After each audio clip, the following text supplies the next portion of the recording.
Hi everybody, this is Cindy Garthwaite, and I am going to do a demonstration for you of how to do a verbal presentation of your plan change process with your client in your intervention. And so before I do that, I want to remind you that you have the actual case study available to you in written form. I'm not going to read that to you, so I'm going to summarize it very quickly. And then what I'm going to do is run through the stages of the plan change process, from engagement to assessment, to intervention, and then to termination and evaluation. I'm going to describe the perspectives that I use, the orienting theories that I use, which are those theories that help to explain how people are and why things happen and how they develop over time and how they help me understand my client Melissa. And then when I get to the intervention phase, I'm going to talk about practice theories and models and which ones I chose based on what I found in my assessment. Then we'll talk about how we're going to evaluate it.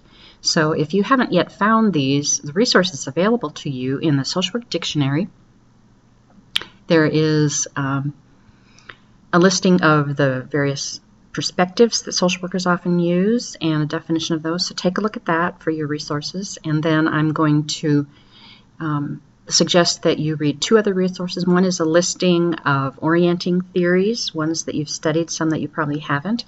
They're all described, and you can see, oh, do they apply to your client? And then also the list of practice theories and models, which are available to social workers. It lists lots of the commonly used practice theories and models, and I'll show you which ones that I chose for my client, Melissa. So I think it will all make sense if you hear this, and that you know where the resources are that you can use. So, as you remember, my client, Melissa, is a 35-year-old woman who has just taken her children, Micah 8 and Emily 5, to a shelter because of the years of abuse that she's survived at the hands of her husband, Jeffrey, and she has decided that she needs to build a new life for herself. She's been accepted into transitional housing, and so we'll be working with her there in transitional housing. And so this will be the plan that she uses. Now, a few things to remember about her is that she has post-traumatic stress disorder from the abuse she suffered, which is verbal and physical. She has a lot of anxiety that she's not able to deal with. And she has a traumatic brain injury, which she suffered when she was in a car and Jeffrey pushed her out of the car when he was very angry with her. So that limits her social functioning a great deal and makes it hard for her to use good judgment, understand things, and have the skills she needs for work. So let's see, how about we start with phase one? That's engagement. So we're not using any theories yet, we're only using perspectives. So as we engage with this client, as I engage with Melissa, what do I need to look at in order to try to understand her? Well, I'm going to use a couple perspectives, which is what I mean by looking at her. I'm going to look at her strengths. I'm using a strengths perspective. What are her strengths, and why am I doing that? Well, I'm going to look at them because I'm going to use them, and we're going to help her build on those skills. So she's very motivated at this point. In fact, she has taken action. She's not just planning to do things. She has taken action, which is very hard. She is also a woman who loves her children very much, who has a wish to be independent, excuse me, and to do the best that she can. So another perspective is the diversity perspective, which looks at issues like gender and disability. So in terms of gender, she was raised in a family that said that she needed to deal with whatever happened in her life, and so she's been impacted by that. So I'm going to look at that, and that'll help us know how hard it would be maybe for her to change. Also look at the impact of disability, which is another form of diversity, and how that disability in terms of her traumatic brain injury will impact her ability to change and where there might be some limitations and what we can do about them. So that's phase one, engagement. Now phase two, assessment. As we talk to her and interview her and use whatever tools we have to interview, here's just some theories that help me understand her. Well, she blames herself for a lot of what's happened and feels like she could have prevented some of this, or she wasn't a good enough wife, or she should have intervened sooner with her kids. That's attribution theory, where she attributes it all to herself. She's been conditioned to accept and deal with this behavior, and at times even believe she deserved it. And so that's behavioral theory. She's been conditioned to believe this. She also, because of this traumatic brain injury, has a number of problems with her social functioning, as you can imagine. And so that's an example of biopsychosocial theory that says a biological condition is going to impact you both psychologically and socially. And so in intervention, we'll have to take that into account. Conflict theory comes into place here because she's lived with conflict all of her married life and has been controlled by her husband and needs to deal with that. She is highly motivated, and as I said earlier, she's actually in the action stage of, or phase of the cycle of change. And so we're going to look at the cycle of change, and that will help us know that we can use certain techniques because she is in the action phase, not just thinking about it. Family systems theory comes into play here because everybody in the family has been impacted by this, and now their behavior towards each other has been impacted, and you can see it with the children and their behavioral issues. So we're going to have to also have a plan, which I won't discuss, for the children.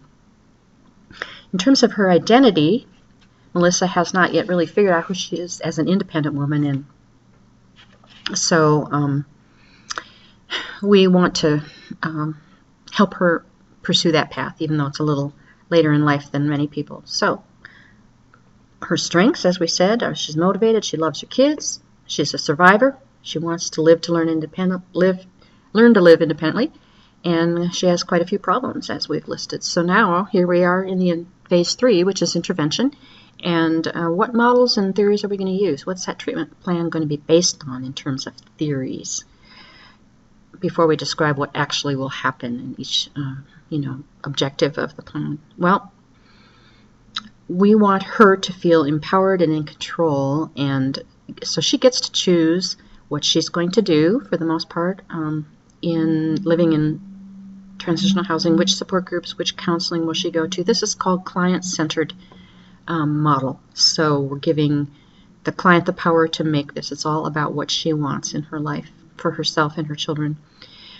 She also needs to probably address some of the issues, some of the or the beliefs that she has about herself, that she is not capable, that she doesn't deserve better, that she's not smart.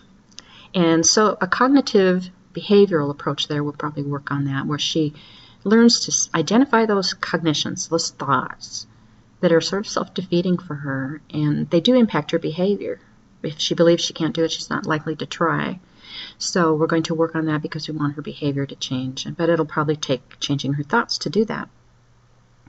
And then because of her anxiety and her PTSD and all of those, scary emotional things, we think it would be a good idea to use dialectical behavioral theory, which is a model that helps people learn how to deal with and accept and live with some of their feelings, which for her are very troubling.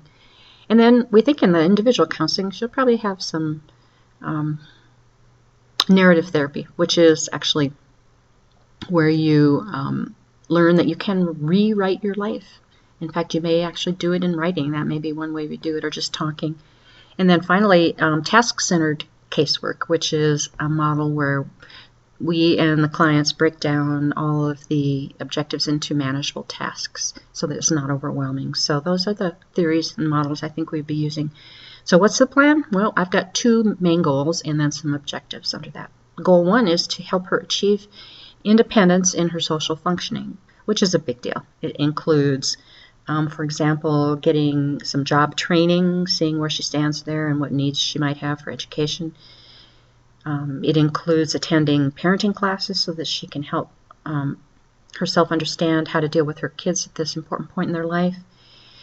Another objective would be to join a life skills group for people who also have traumatic brain injury and see how they cope with the limitations that they have.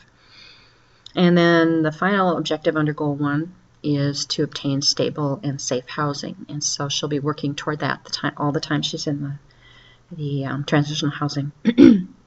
The second goal is to help her develop some coping skills for the emotional part of herself, not just the social functioning and the housing. So she will be going to a support group for other people who have had to deal with emotional problems, and she's going to develop a safety plan so that when she feels threatened, she can use this safety plan. And individual counseling will also be there for her to help her deal with the trauma she's already experienced in her life and build up the skills to move forward. So phase 4 is termination and evaluation. So how are we going to evaluate all this, these goals and these objectives? Well, I've got a couple ideas. I think the first way to measure it would be a quantitative or qualitative one, which would be to ask her, Melissa, who is the center of this intervention, how she feels about the intervention. Has it been effective? To what degree? How has it helped her? What else does she need to do? And so this will be interviews and go over each of the objectives and see, to what degree have they been achieved, and were they realistic, and did we change them during the time we were working together? The second way of measuring effectiveness would be more quantitative, and that would be like probably me as a social worker looking at each of those objectives and myself thinking and determining how well they have been achieved and to what degree and where the problems lie.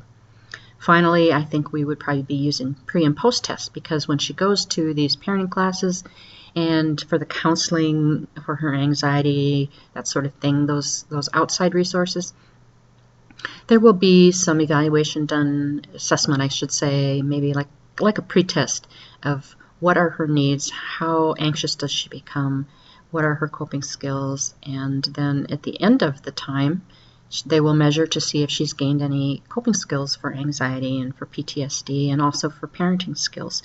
So those are the 3 ways that we'll measure this, and we hope that by the time that she finishes her course of treatment and her stay in transitional housing, she will have accomplished enough of her goals so that she can move into stable housing with her children and begin to move forward in her life.